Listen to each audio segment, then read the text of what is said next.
Why are you sitting here? I have a ticket. Don't you know this is the first class? Yes, I know. Then I have a ticket. you see me here. You black man, you bloody Indian will sit in the first class with English people. I have to go somewhere. Wherever you have to go, you cannot sit here. This is the first class for white people like us. Okay, just get off from here. I don't want to go anywhere. What are you saying? Yes, I don't want to go anywhere. I am saying just get up from here, bloody. How dare you talk like this with Englishman? Okay, you will not listen to me, black Indian. I will teach you a very good lesson today. Officer, come here. This bloody black Indian sitting in the first class with English people and talking to me like this. Hey, you black man. Why are you sitting over here? Sir, I have a ticket. So what? You don't have a right to sit over here. Only white people have a right for that. But why? Shut up! You understand? Throw him away! Bloody. But I have a ticket. Throw him away! Get the hell out of here! Bloody Indians.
Mohan,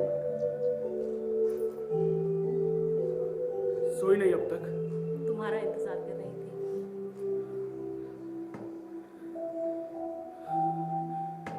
जाओ जाके सो जाओ। नींद नहीं आ रही। बस करो कस्तूर। क्या हुआ? तुम्हें हुआ क्या है? यही तो जानने की कोशिश कर रही हूँ कि तुम्हें हुआ क्या है। मुझे क्या हुआ? काफी बदल गए। मुझे तो नहीं लगता। फाइलें घर पे लाने लगे हो। वहाँ बहुत काम होता है। देर रात तक काम करते रहते हो। वहाँ बहुत काम होता है। कब नहीं रहा तुम्हारे पास काम? कान अखबारों में बहुत काम होता है इतना काम होता है कि लौटते लौटते रात हो जाती है। कि काम करते करते थक जाता हूँ। इतने थक जाते हो कि बैठक में ही सो जाते हो। बहुत गहरी नींद आ जाती है। इसीलिए तुमने चारपाई अलग कर ली। मुझे तो लगता है तुमने ये सब जानबूझकर। कैसी बातें करती हो कस्तूर? मुझसे नाराज हो? काहे की नाराजगी? फिर कोई गलती होगी मुझसे। कैसी गलती? फिर क्यों परेशान हो? अब तो गिरमिटियों की हालत पहले से बेहतर है। लोग उन्हें इज्जत की नजर से देखने लगे हैं। फिर आधी रात में कौन सी लड़ाई लड़ रहे हो? है एक लड़ाई। क्या मैं जानती हूँ? मेरे सिवा कोई नहीं जानता। ये बाहर की नहीं, ये अंदर की लड़ाई है। समझ गई। वो ट्रेन में तुम्हारे साथ जो कुछ गोरों ने दुर्व्यवहार किया था, उन्हें सजा दिलाने का सोच रहे हो ना? मैं हमलावर लोगों को दोष नहीं देता। वो गलत खबर से अफवाह हो गए थे। फिर जरूर बच्चों की पढ़ाई को लेकर चिंतित होगे। वो बात नहीं है। हिंदुस्तान से चाचा की कोई चिट्ठी आई है? नहीं। फिर अंदर की लड़ाई और क्या हो सकती है? नितांत व्यक्तिगत लड़ाई। व्यक्तिगत? अपनी। पर तुम्हारी अपनी लड़ाई किससे है?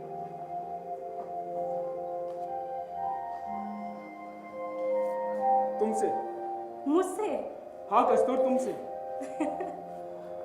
और मुझे मालूम भी नहीं। कुछ तो मालूम होगा ही। सही कहते हो। अब तो मुझे भी लगने लगा है कि तुम्हारी लड़ाई कहीं ना कहीं मुझी से। इसलिए मैं भी एक स्तर पर अपनी लड़ाई लड़ रही थी। और ढूंढ रही थी तुम्हारे परिवर्तन की कुंजी। सच सच बताओ, तुम्हारे इस व्यवहार की जिम्मेदार मैं ही हूँ या फिर कोई और? कोई और भला कौन हो सकता है? अब ये भला मुझे कैसे पता होगा? एक पत्नी व्रत का पालन करना मेरा परम संकल्प था, फिर लेकिन तो मैं अपने कोई- धर्म से आज तक नहीं टिका। फिर तो कोई शक ही नहीं कि इसकी जिम्मेदार मैं ही हूँ। तुम नहीं, शायद मैं स्वयं हूं। पर तुमने ऐसा क्या किया है जिसके लिए तुम? कस्तूर, मैं यही सब बातें तुम्हें बताना चाहता था, लेकिन व्यस्तता के कारण इतना समय नहीं मिल सका कि ये सब बातें कर सकूं। मैं तो तुमसे कहती हूँ, अगर मैंने तुमसे कुछ कहा है ना, तो तुम मुझसे वैसे ही लड़ो जैसे अंग्रेजों से लड़ते। कस्तूर, बोलो। मैं भी बच्चों से संतुष्ट हूँ। तो मैंने कब ज्यादा की इच्छा जाहिर की? पति पत्नी का संबंध संतान प्राप्ति के लिए होना चाहिए, आनंद या भोग के लिए नहीं। और यदि वे ऐसा करते हैं तो मनुष्य और जानवर के बीच क्या अंतर रह जाएगा? क्या मैं कभी ऐसा कुछ कहती हूँ? जानवर समय को समय नहीं जानते, जानती हूँ, जानवर और इंसान में फर्क होता है। लेकिन वासना तो हमें जानवर बना देती है। लेकिन जानवर में सिर्फ संवेग होता है, जबकि इंसान में संवेग और विवेक दोनों। लेकिन क्रिया तो समान होती है। पर मनुष्य अपनी स्वाभाविक प्रवृत्ति कैसे रोक सकता है? अपनी वासना को जन सेवा के कार्य में बदल कर। पर बदलने की आवश्यकता ही क्या है? तो ऐसा भी क्या उचित होगा कि एक समय में दो घोड़ों की सवारी की जाए? एक तरफ गर्भवती पत्नी हो और दूसरी तरफ जन सेवा का निमंत्रण। कोई भी मनुष्य जन सेवा के कार्य में नहीं पहुंच सकता। देखो, ईश्वर ने जो भी हमें दिया है, जीने के साधन के रूप में दिया है। तुम एक बात जान लो, मैं तुम्हारे किसी भी भय डर का कारण नहीं। कारण तुम्हें अपने आप में तलाशना होगा। क्या सोच रहे हो? निष्कुल आनंद की पंक्तियां याद। अब पंक्तियां सुबह याद कर लेना, रात बहुत हो गई, सुबह आपको मीटिंग में भी जाना है।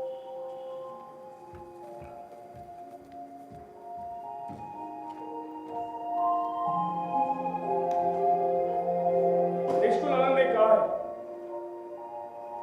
त्याग न कटे रे वैराग्य बिना। त्याग किसका त्याग? पत्नी का त्याग या वासना का? अपने साथियों का त्याग, ये कैसा नियम? नहीं, कस्तूर उन सब कर सकते हैं। कस्तूर को भला मैं कैसे त्याग सकता हूं? लेकिन वासना तो हमारे बीच उस सत्य का रोधक है जो पर्दा बना लटका है, जो एक ऐसे कुएं में मुझे ढकेल रहा है जहां छटपटाने के अलावा दूसरा कोई रास्ता नहीं।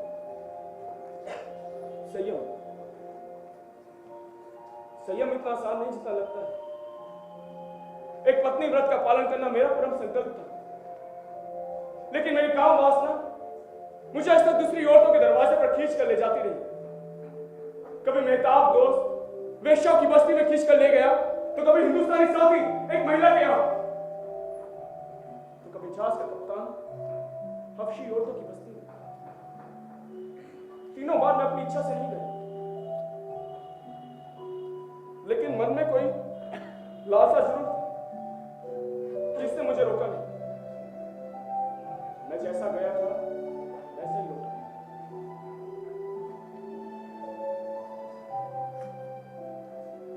अगर मैंने जाने से इनकार कर दिया होता तो अच्छा। मैं आज जो बचा हूं अपने पुरुषार्थ के कारण नहीं।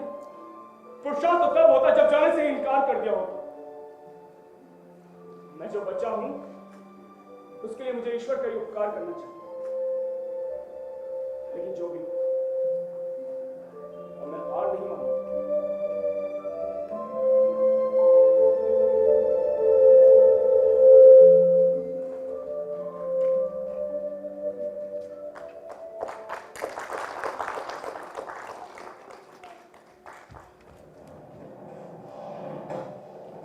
गांधी भाई, ये लड़ाई तो अंग्रेजों और बोअर के बीच में है, हम इसमें क्या कर सकते हैं?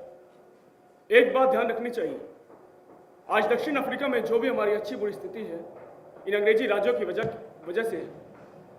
लेकिन इस बात को भी कैसे नजरअंदाज कर दे कि एक बोअर जैसा छोटा राज्य इतनी बड़ी अंग्रेजी ताकत से लड़ रहा है। हम उनके अंग्रेजों को मदद करके उनके बर्बादी का कारण क्यों बने आखिर? तो तटस्थ रहकर तो हम अपने आप को हाशिए पे ढाल देंगे।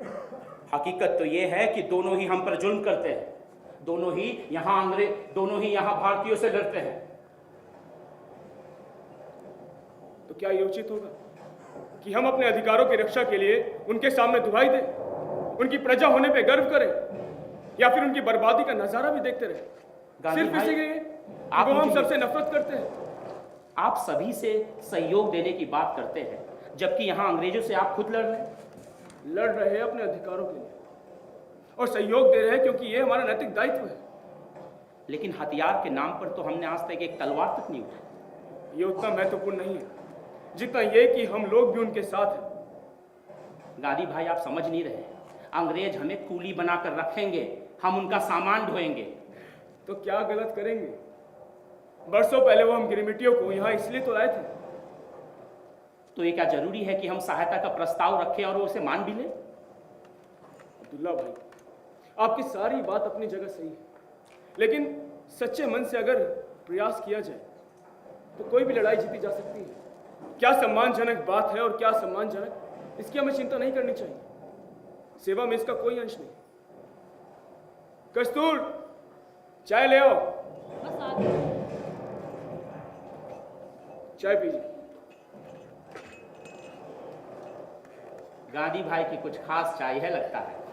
बिना शक्कर और चीनी की काली चाय है। भैया, काले लोगों की काली चाय।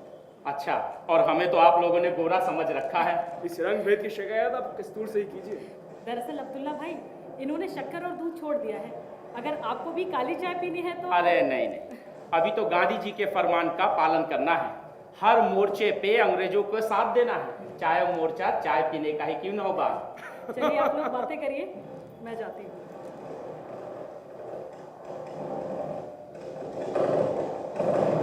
जो भी हो गांधी भाई, हमारी हर सेवा के पीछे किसी और का सहयोग होता है और हम उसे उतना स्थान नहीं देते जितना कि वो हकदार है। आप किस सहयोग की बात कर रहे हैं? घर में रहने वाली पत्नी की। अगर घर के अंदर इनका सहयोग ना रहे तो बाहर हम किसी की सेवा क्या करेंगे? मुझे कहने में बिल्कुल भी हिचक नहीं है कि आपकी लड़ाई में सबसे बड़ा सहयोग बा का है। जब भी देखता हूं इन्हें काम में लगी रहती है। बाहर का मोर्चा आपने संभाल रखा है और अंदर का मोर्चा बा ने। और अगर कोई भी मोर्चा कमजोर पड़ जाए तो लड़ाई चल नहीं सकती। सारी ऊर्जा बीवी बच्चों में ही खर्च हो जाएगा। गांधी भाई, मैं मजाक नहीं कर रहा, आप हंस रहे हैं। एक बात याद आ गई। कौन सी? एक बार मैंने भी मिसेस ग्लेंडन की तारीफ इसी तरह रायचंद भाई के सामने की थी। पहले तो वो चुपचाप सुनते रहे, फिर मुस्कुराकर कहने लगे, गांधी भाई, क्या पति पत्नी के संबंध में कोई रिश्ता है? सेवा बढ़ी या संबंध? तो आपने क्या जवाब दिया? भाई मैंने भी कह दिया, दाम्पत्य जीवन दूसरी बात है और सेवा दूसरी बात। देखिए गांधी भाई, पति पत्नी के बीच तो स्थायी और अटूट प्रेम संबंध होता है। प्रेम में ही सेवा भावना निहित है। उनका एकात्म और उनका समर्पण इसका आधार है। भाई लेकिन दोनों की दिशाएं अलग अलग है। अरे भाई, फिलहाल तो मुझे लगता है मेरी दिशा आपसे अलग है। मुझे बंदरगाह जाना है, कुर्लन जहाज से कुछ रिश्तेदार आ रहे हैं और बेगम साहिबा की सख्त हिदायत है कि उन्हें साथ लेकर आऊं। फिर तो जरूर जाइए। गोरे इतने मेहरबान भी नहीं है कि हम गिरिमिटियों को होटल में खाना खिलाएं। जी गांधी।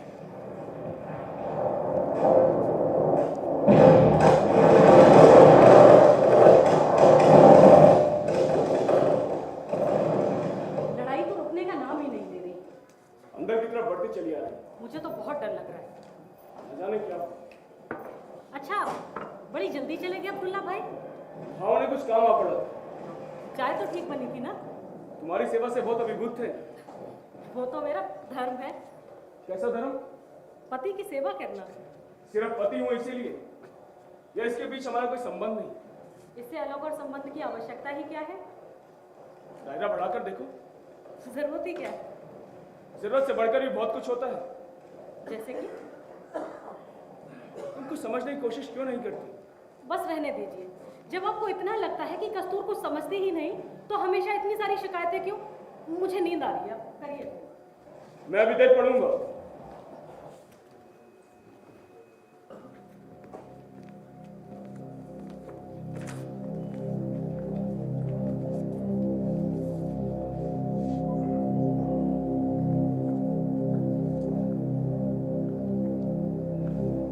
कस्तूर के साथ मुझे कैसे संबंध बनाना चाहिए?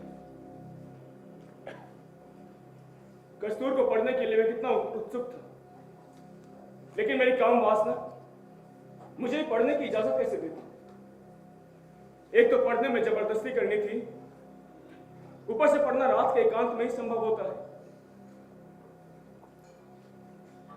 मेरी विषय वासना में मेरे व्यवहार का मूल्य क्या समझा जाएगा? जो भी हो, ब्रह्मचर्य में कभी भी अपना लूं, लेकिन मेरी विषय वासना मुझे इस बात की इजाजत नहीं देती।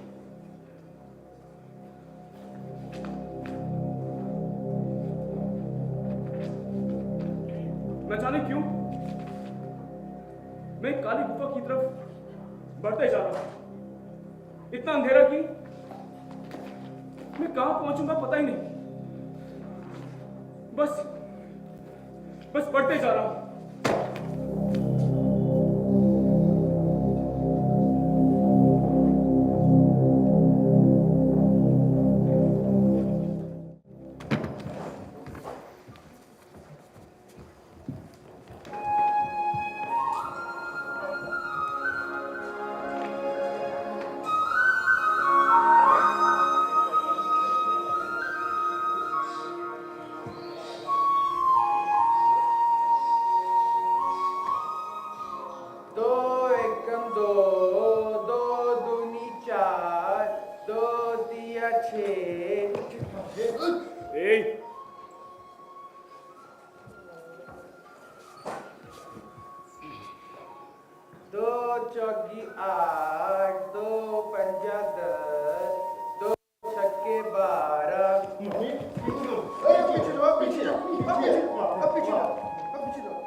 ये क्या हो रहा है? बाप मणि पढ़ने नहीं दे रहा मुझे। क्यों बदमाशी कर रहा है मनी?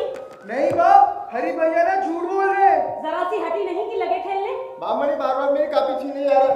नहीं बाप, ये देखो हरी भैया ना किताब के अंदर ना कहानी पढ़ रहे हैं। क्यों रे? अब तो झूठ भी बोलने लगा। क्यों जी, दिखाई नहीं देता? पढ़ तो रहे हैं। इसे पढ़ना कहते हैं? अभी बच्चे। सब आपकी वजह से हो रहा है, इसीलिए तो सोचना पड़ता है कि अभी बच्चे हैं। अच्छी खासी अंग्रेजों को रखा था बच्चों को पढ़ाने के लिए, उसे भी हटा दिया।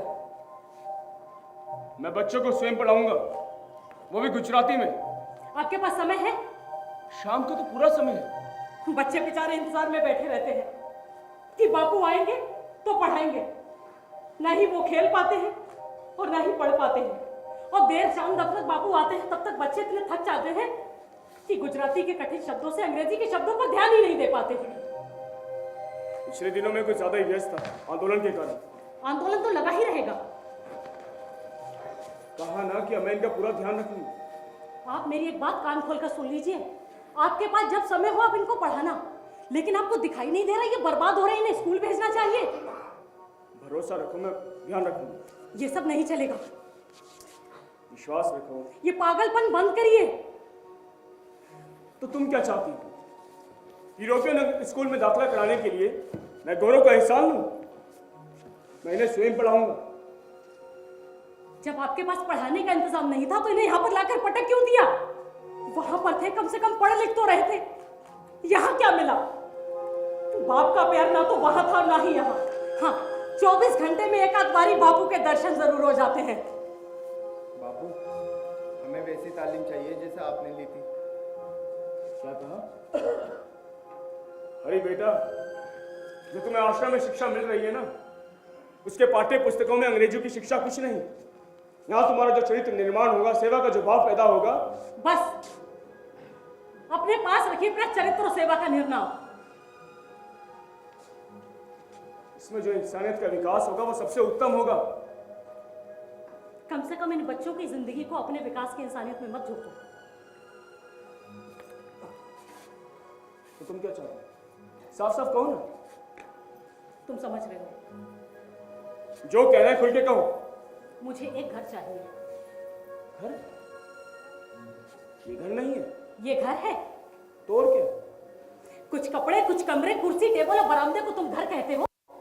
अरे घर के प्रति कुछ जिम्मेदारियां भी होती हैं जो बाहर की जिम्मेदारियों से रत्ती भर भी अलग नहीं होती। अरे तुम तो बाहर रहते हो और इन्हें देखना मुझे पड़ता है। सिर्फ बच्चों को संभालना हो तो एक बात है, पर यहाँ तो घर धर्मशाला बना हुआ है, जिसे देखो मुंह उठाए चला आता है। कस्तूरबा तो है ही सबों की सेवा के लिए। कस्तूर, मेहमानों के लिए ऐसा नहीं कहते। मेहमान 2-4 दिन का होता है, और अगर मेहमान का पॉट भी खुद साफ करना पड़े तो उसे क्या कहेंगे? ये तो एक सेवा का अंश है। उसकी भी एक सीमा होती है। जो मेहमान अपने को घर से समझता है वो अपना पोर्ट स्वयं साफ करता है। चलो 9 बज गए और 10 बजे मुझे काका अब्दुल्ला के यहाँ भी जाना है। ये लेख भी अभी अधूरा है। पहले तुम पूरा वाले कमरे का पोर्ट साफ करवा दो, तब तक मैं ये लेख पूरा कर लेता हूँ। तुम जाकर नहा लो, मैं तुम्हारे लिए नाश्ता लगा देती हूँ। पहले पोर्ट साफ कर लो। और तुम जाकर ये कपड़े बरामदे में फैलाओ। तुम सुन रही हो? सुन रही हूँ। फिर जा क्यों नहीं? मैं नहीं करूंगी। ये तुम्हें ही करना होगा। मैं नहीं करूंगी, वो खुद भी तो कर सकता है। क्या परेशानी है? मैं उस शुद्ध कारकुन का पॉट साफ नहीं करूंगी। वो ईसाई है। इतने बड़े बैरिस्टर की पत्नी को इस हद तक गिरना होगा कि वो उस नीच का पॉट साफ करे? क्या कहा? आप जानते हैं मैं किस खानदान की बेटी हूँ और किस परिवार की बहू। कोई काम ऊंचा नीचा नहीं होता। मैं अपना धर्म कर्म नहीं बिगाड़ूंगी। सेवा भी धर्म कर्म का ही कार्य है, और मेरे साथ रहना है तुम्हें अपने सेवा का अंश बढ़ाना ही होगा। तुम तो मुझे कुछ समझते ही नहीं। तुम मेरी पत्नी हो। पत्नी? पत्नी या गिरमिटिया? अरे गिरमिटियों की तो फिर भी लड़ाई फिर लड़ते फिरते हो। बापू, मैं पोर्ट साफ कर देता हूँ। नहीं हरी बेटा, ये तुम्हारे बाप को ही करना होगा। यहाँ तो कोई मर्यादा ही नहीं है। अगर पोर्ट साफ करना चाहती हो तो पूरी तमीज से करो, और तुम्हारे चेहरे पे खुशी होनी चाहिए। एक तो इतना गंदा काम करने को कहते हो और ऊपर से चाहते हो कि मैं खुशी खुशी करूं। अरे तुम्हारी अपनी पत्नी होने के साथ साथ मेरी अपनी कोई मर्यादा है कि नहीं? मैंने कहा ना कि मेरे साथ रहना है, तुम्हें अपनी सेवा का अंश बढ़ाना ही होगा। मेरा व्रत तुम्हारा होगा और तुम्हारा मेरा, तभी हम एक दूसरे के सुख दुख के साथी बन सकते हैं। जब नसीब में ही ऐसा काम लिखा हो तो वैष्णव धर्म भला कब तक बचा रहेगा? अरे बंद करो ये बखेड़ा। एक तो काम करो, ऊपर से मेरे घर में ये सब नहीं चलेगा। अरे अपने पास रखो अपना घर और मुझे जाने दो। मैं नहीं जी सकती तुम्हारे और तुम्हारे घटिया उसूलों के साथ। तो निकल जाओ मेरे घर से। निकल जाओ मेरे घर से। क्या कर रहे हो? मेरी बात तो सुनो। मती मारी गई है तुम्हारी। यहाँ घर से बाहर निकालने के लिए मुझे लेकर आए थे क्या? यहाँ प्रदेश में कौन है मेरा? कहाँ जाऊंगी मैं? यहाँ मेरे माँ बाप भी तो नहीं जिनके पास चली जाऊं। अरे लोग देखेंगे तो क्या कहेंगे कि बाकी हिंदुस्तानियों की तरह बाबू ने भी माँ को घर से निकाल दिया। भगवान के लिए संभालो अपने आप को और दरवाजा बंद कर दो, क्योंकि अगर किसी ने देख लिया तो ना तो तुम्हारी इज्जत बचेगी और ना ही मेरी। बापू तुम्हें क्यों निकाल रहे हैं? बेटा, तुम्हारे बापू भी तो आदमी ही हैं। माँ, हमें बहुत डर लग रहा है, तुम हमें छोड़ के मत जाना। कस्तूर, तुम एक ही बार में मेरी जान क्यों नहीं ले लेते? कस्तूर, तुमने और इन बच्चों ने आज मुझे गुनाह से बचा लिया। मेरा क्या है? मैं तो यहाँ भी अकेली थी और वहाँ भी। इन बच्चों की बात थी जो अपने बापू की तलाश में इतने दूर आए थे। इन्हें बापू तो मिले पर आधे अधूरे।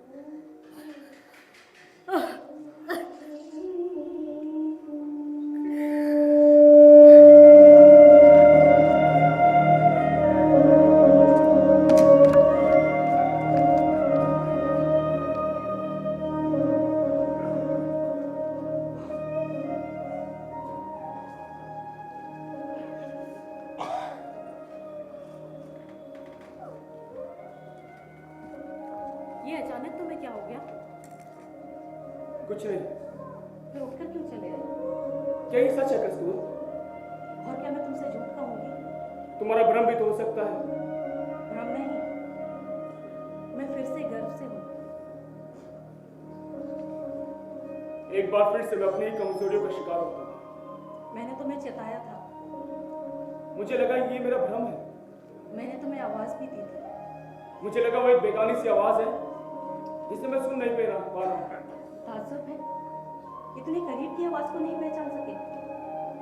वो बार बार टकरा रही थी और मुझसे कह रही थी कि क्या कह रही थी? मैं इन्हीं बच्चों से संतुष्ट हूँ। स्त्री और पुरुष का संबंध सिर्फ संतान के लिए होना चाहिए, आनंद या भोग के लिए नहीं। और यदि वे ऐसा करते हैं तो मनुष्य और जानवर के बीच क्या अंतर रह जाएगा? तुम्हारा पहला गर्व पोरबंदर में जाया हो चुका है। भूल जाओ। वो मेरी जिंदगी का नाम भरने वाला प्रसंग है जो बार बार रहकर मुझे याद आता है। वही सब कब तक याद करते रहो? मुझे याद है उस दिन बेहद काली रात थी, उस दिन चांद भी नहीं निकला था।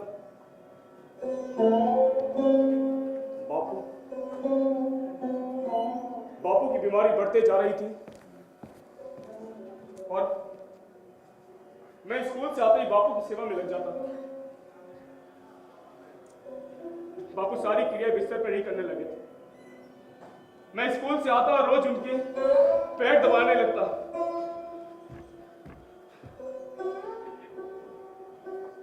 उस दिन पोरबंदर से चाचा जी आए थे, तो चाचा जी ने मुझसे बोला, तू जा, मैं बापू के पास बैठूं। मैं खुश हुआ और उठा और दुबकते हुए चोरों की तरह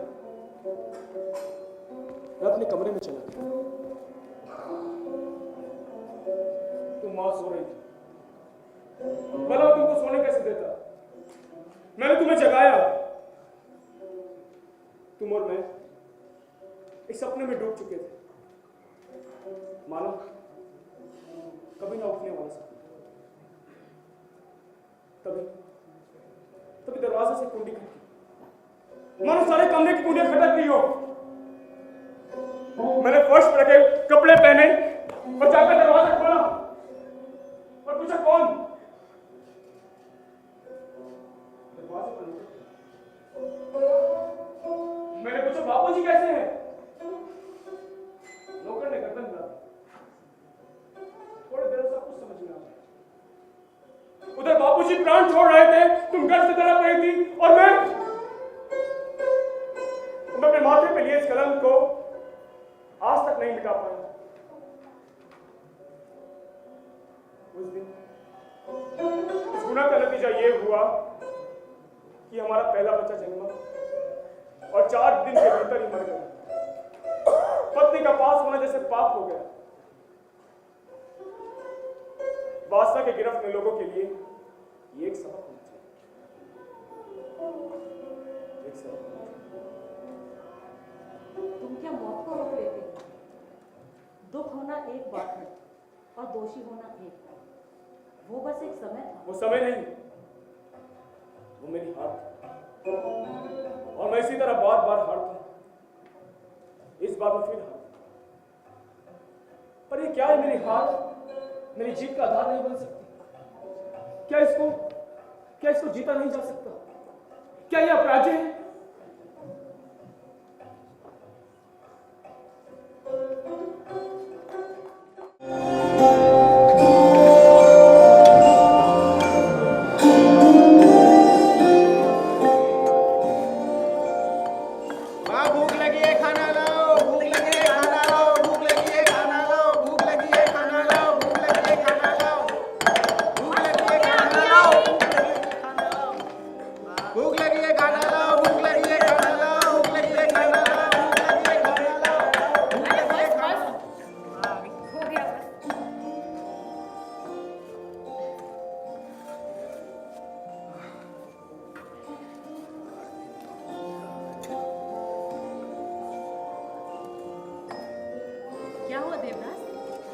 खा क्यों नहीं रहे?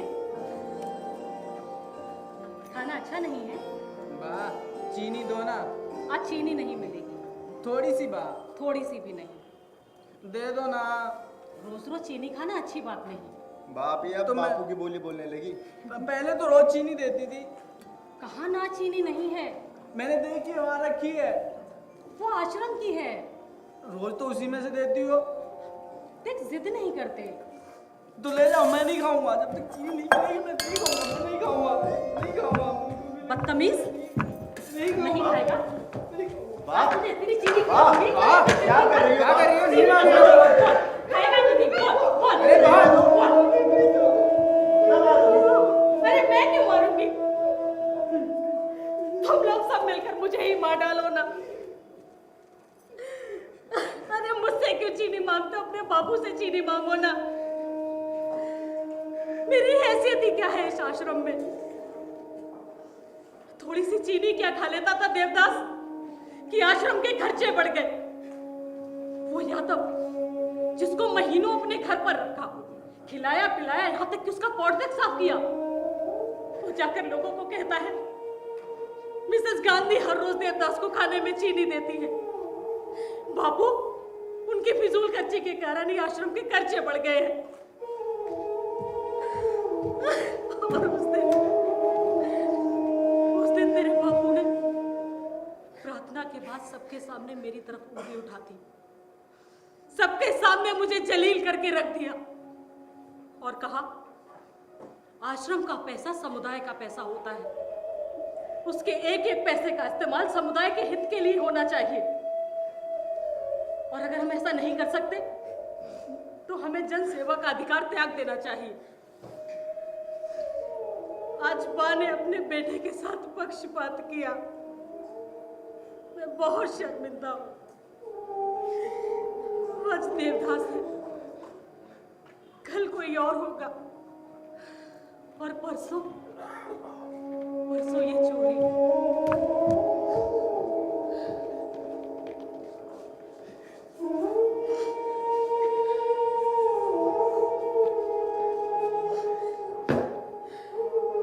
क्या है हरी? चीनी। तुम्हें मालूम है आश्रम में चीनी का व्यापार बंद है? मासूम बच्चों से कौन सी जन्म का बदला ले रहे हैं आप? फिर क्या बिगाड़ा इन्होंने आपका? हमने चीनी ना खाने का कसम खाई है। जिसकी जीभ से स्वाद नीचे उतरा भी ना हो, उसे संयम की कसम खिलाकर कौन सा प्रयोग कर रहे हैं आप? और चीनी खिलाकर तुम क्या साबित करना चाहते हो? दाल शायद स्वाभाविक रूप से समाप्त होनी चाहिए। अगर खत्म होती है तो खिलाओ। खाओ रे बेटा। देवदास, तुम्हें तो चीनी के बिना खाना अच्छा भी नहीं लगता। तुम खाना छोड़ के कहाँ जा रहे हो? मुझे भूख नहीं है, और केवल स्वाद के लिए खाना बापू के ब्रह्मचर्य के विपरीत है।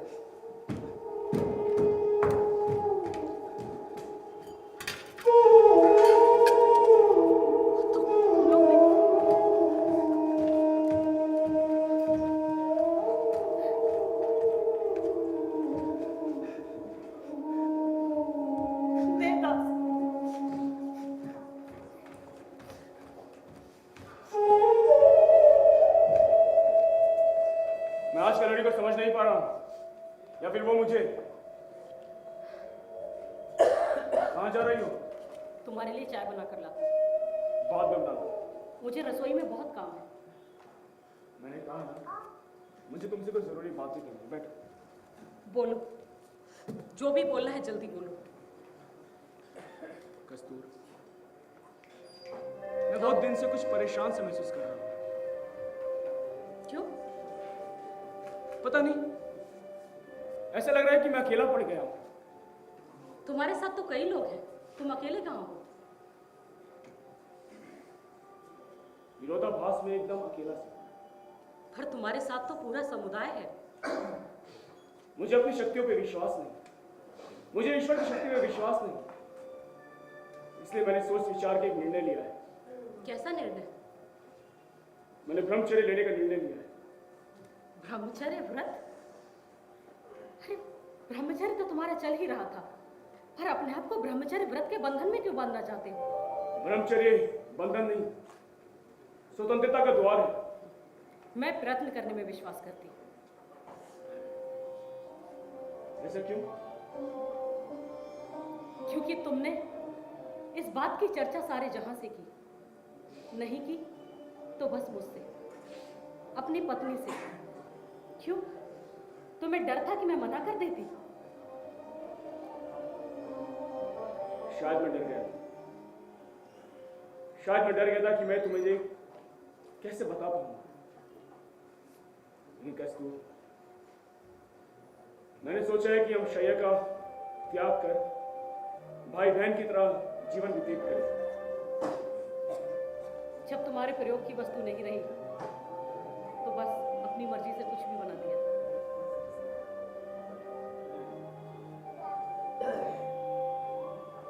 ऐसा ही सही, मोहनदास, ऐसा ही सही।